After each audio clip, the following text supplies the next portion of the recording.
Greetings YouTube and welcome to the Blue Corner. In today's video we're going to be going over some tournament results. Now that set 4 is out, we have a chance to see what's going on over there.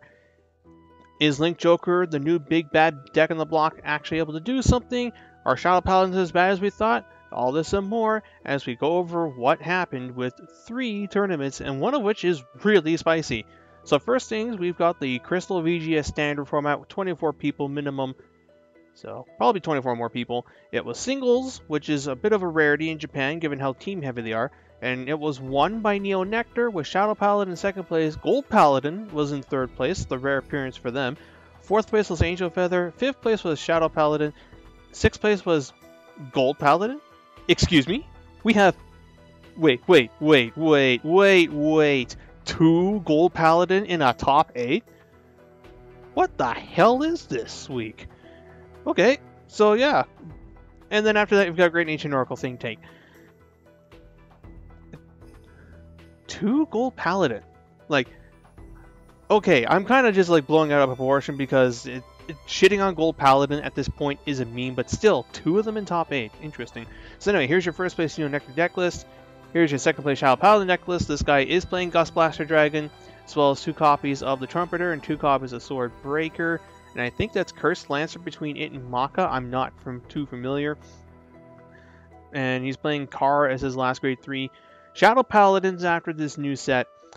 A lot of people were shitting on it because Gust Blaster Dragon wasn't a critical +3 restanding guard restrictor with back rubs and all that shit for grade 3. And as a result, they just assumed the clan was toast. And turns out it was played. And it's not awful. I think the reason why people were shitting on it is that Gust Blaster Dragon doesn't really do anything to help you with your Protect matchup, which, you know what, that's fine. Shadow Paladins are allowed to have a weakness to a specific clan type. It doesn't need to be this 100% flawless, tier 0 unbeatable monster that people were hoping would be. And my goodness, the people who had like these outlandish expectations for what Gust Blaster was going to be prior to the reveal, it was crazy. Like, you think I'm joking when I say Sentinel Restrict plus Restanding and Critical, but no, Shadow players actually wanted that. Like, the expectations for this thing were absurd, but instead, what we've got here is, instead of being an aggro, in-your-face, like, smash deck, we've now got something that's a bit slower, but it's more advantage-focused, because Gust Blaster draws you cards, Trumpeter calls you cards, what's her face? Swordbreaker draws you cards. Like, so the deck is able to plus. Like, it's very reminiscent of Neo Nectar in how it plays, at least from what it looks like based on this list. And then you've got Gold Paladin in here. Like, I still can't get over the fact that there's 2 Gold Paladin in the top 8.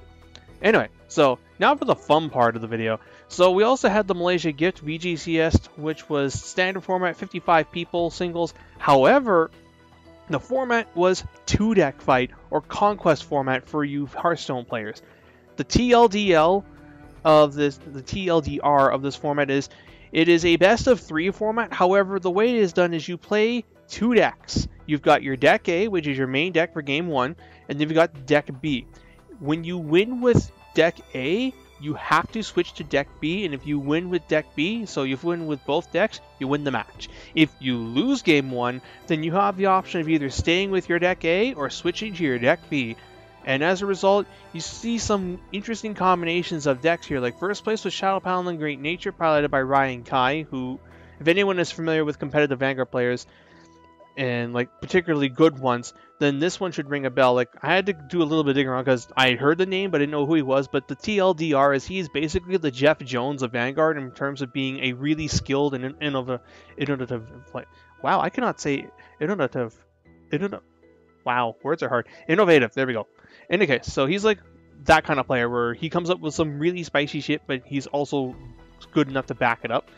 And then second place was Murakumo Shirayuki with Angel Feather. And third place was Neo Nectar and OTT Magus. So the rare appearance of Magus in a top cut. Normally it's just been Imperial OTT, but no, we've got Magus. And as far as the clan distribution for this goes, I'm not going to go over all the things, I'm just going to go over some standouts. So the most played deck A was Neo Nectar, followed by Great Nature and Murakumo and Oracle Think Tank. And then the most played deck B was Murakumo, followed by Great Nature, Gear Chronicle. Oh no, Murakumo followed by Oracle Think Tank. So the reason why I think this format is really neat, and I hope it's something that we get over here, and I think they might consider, because this format is something that they've been testing out in a couple places in Japan quietly, and also I believe Buddy Fight in Japan has this as their main format for their major events, their BCS equivalents. I like this format because, one, allows you to see more clans played, and secondly, it allows you to do some really neat metagaming here, because let's take a look at this first place list here. So this guy's got Shadow Paladin as his main deck. Now what does Shadow Paladin lose to? Protect. So what do you bring in for your second game? An Axel deck such as Great Nature, which is really good against Oracle Think Tank and Angel Feather. And it's like you got this second place deck list here. So Angel Feather, what does this lose to? Axel. What does this guy bring in? Another Axel deck, but he's bringing in a Murakumo with Shirayuki as your backup grade 3, whose debuff skill can just ruin an Axel player's day depending on when you drop it down. Like, Murakumo in general has just improved significantly, and they are now, in my opinion, the best Axel deck of the format. Like, it's not even close. Shirayuki is just a really good card. And your third place deck list, you've got Neo Nectar, and he's bringing in... Now, this guy's doing a bit different, because Neo Nectar is a Force clan, and what does it lose to? Protect. And this guy's bringing in a Protect clan as well. So maybe he's doing some anti-metagaming, but I like the concept, and because it's a best-of-3 format, it gives you a chance for the more skilled players to actually win it. Like, I honestly see very little downside to this, other than the fact that it'll make rounds longer. Now, this format, I believe, is 50 minutes per round, but otherwise, I honestly don't think this is a problem, and I really do think North America should adopt this, and I highly urge people watching this to give this format a try with your friends, and maybe see if your locals can do it one day. My locals will probably have to wait until Bermuda Triangle comes out, because then finally people will have 2 decks, but that's like the other, I guess, issue is the whole you'd have to pick up a second deck. But how many people out there actually have been doing the whole I own 1 clan of each gift type? Because I know I have. I know a lot of other people own 1 XL, 1 Force, and 1 Protect clan. The only people I see who would be like the most opposing to this are those super staunch clan loyalists who only ever play 1 clan and that's it, and they say, no, I'm going to be the clan leader of this, blah blah blah blah. And like, truth be told, and I'm going to get shit for this, those people aren't that competitive anyway, so it's like no loss. Like, I can't think of any competitive player who would look at this format and say, no, I don't want this, I will stick with my shitty best of 1 format that I absolutely hate. Yeah, so I think this is really neat. If I were to play Conquest format, I'd probably go with Neo Nectar as deck A, and then since it loses to Protect, I'd go with Narukami as deck B. So, lastly, oh yeah, one other thing I'd point out about this format. So Different Fight posted a video talking about this as well, and he's also got a video of the finals in action. I've got a link to one of the top 4 matches in action. Yes, so you can check those out. I know you probably have seen Different Fights videos pop up in your subscription, in your newsfeed, so check it out. And that's it for that. So lastly, we've got the Fish Kishi Wada VGS standard format, your usual teams. First place was Angel Feather, Oracle Think Tank, Great Nature. Second place was Shadow Paladin, Great Nature, Murakumo. Third place, Neo Nectar, Angel Feather, Murakumo. And fourth place is not known. And as far as what was played, Oracle Think Tank, Angel Feather, and Murakumo were the top 3 decks. And you've got Shadows and Royals tied afterwards. And then the numbers are a bit less, Great Nature and Neo Nectar. I am pleased to see, though, that Neo Nectar is still able to stick around. Like, that and Murakumo are like those two clans where if you pick them up for cheap, you're getting so much bang for your buck as far as how much they've managed to last. Great Nature is continuing its decent amount of upswing play. Like, the deck's just been like doing pretty well over the past month, and I wouldn't be surprised if Worlds inspired some Japanese players to take up the deck. So let's take a look at some of these. First place, you've got your Angels, your Oracle Think Tank, and your Great Nature. The Hamsuke build, I wonder if that was inspired by Worlds. Your second place, you've got your Shadow Paladin, no Gust Blaster Dragon in here. Your Great Nature, also Hamsuke. And then you've got your Murakumo deck, which I am having a hard time seeing all the cards in here. I see Shirayuki in a copy of What's-His-Face. Where the hell is Zanbaku, though? Is this guy just not playing it? the glare on these cards makes it really hard to tell. Like, unless I am absolutely blind, I don't think I see a Zanbaku, and this is just a straight-up Shirayuki control. And with Musashi on rearguard, and you've also got that double grade 3, or I believe it's if he doesn't hit, you can search your deck for a copy of your Vanguard and call it to rearguard or something like that, or add it to hand, one of the two. I know he's decent in premium. Then you've got your last one, you've got your Neo Nectar, your Angel Feather, and your Murakumo. This one's playing Zanbaku, Shirayuki, and Zangeki. So the thing to note of Murakumo with these new card decks is that they have dropped Mandala Lord entirely, and Musashi's seeing very little play compared to that. And that's because Shirayuki is just really good. Like, I believe she goes, if you place it on Vanguard, Rearguard, or a Guard Circle, you Soul Blast 2. If it's on Vanguard or Guard Circle, you neg your opponent's front row by 10, and if it's on Rearguard, you neg their front row by 5. The fact you can guard with this thing and reduce your opponent's numbers is pretty dope. Like, it's essentially a delete in that essence, and that leads me to another topic that I had for this video, and that is, we've seen all these decks that are appearing, but then there's also some decks that aren't appearing. First things first, I haven't seen any Royal Paladin in any of these tournaments. What the hell happened to them, considering they were, what, the 3rd best deck of last format? I believe so. And then, like, on another note, RIP, Narukami's also not around, so I guess their one format of being good has come and gone, and Murakumo, admittedly, is probably the better XL deck. Well, yeah, it's definitely the better XL deck now, because you've got Shirayuki for disruption, Zangeki is a disgusting card, and you still got that really hard aggro that the deck can do with Zanbaku. It's not always about locking with that guy. Just simply calling a free dude and smashing face is pretty dope. And then the other deck, the most notable one that was not present in these top cuts, was Link Joker. So we had 3 tournaments, and Link Joker didn't top in either of them. Not only that, but they were seeing very little play as well. Like, for the 2-deck format, you had 4 people playing it as their first, and 3 people playing it as their second.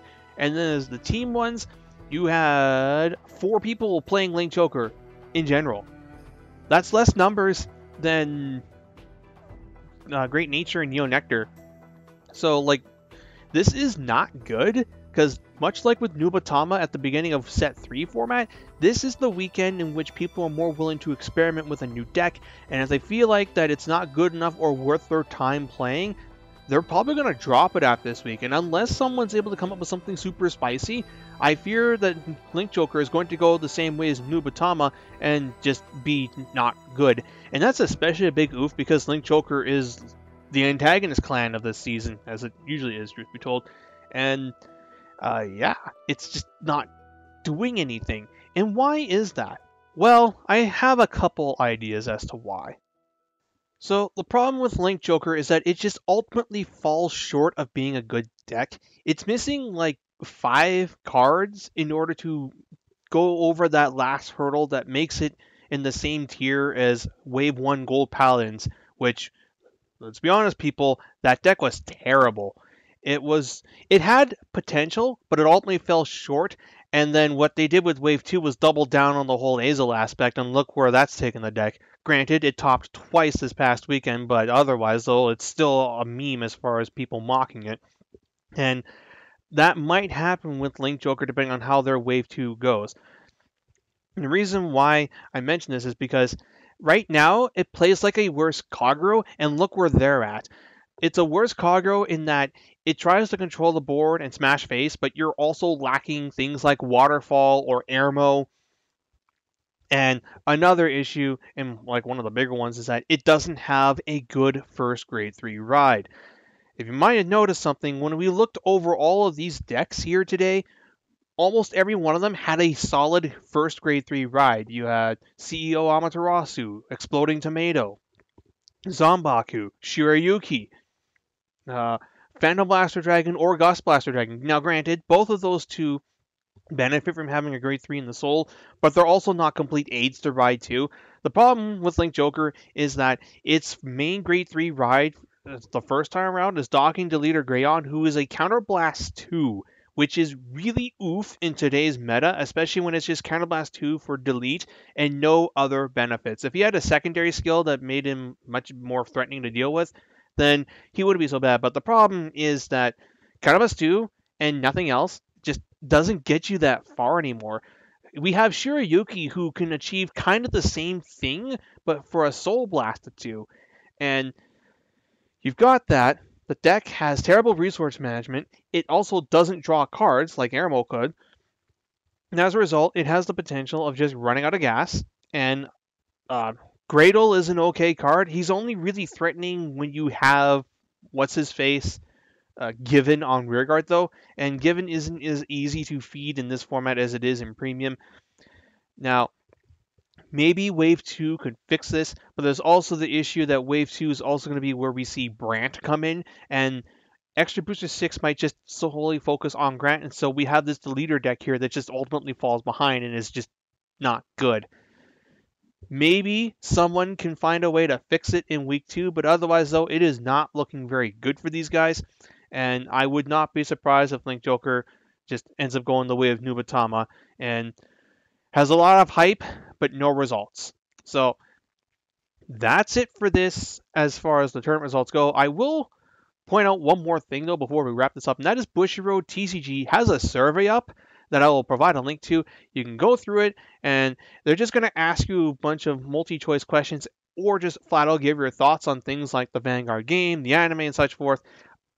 I naturally did not hold anything back, and when they said, what do you think of the animation, or how can we improve the animation, I flat out said, hire better writers and get rid of that Psyqualia bullshit. And it just kind of goes from there. So go fill it out. They do take the survey into consideration some of the time, but I still am not holding my breath on it. But if you at least want to say your piece to Bushiroad, here's your chance. I don't know how long this thing will be up for, but it's a thing. So that's all for this video. Comment down below what you think of this first weekend of Set 4 meta, and what do you think of 2-deck format or 2D format, Conquest format? Do you like it? Do you hate it?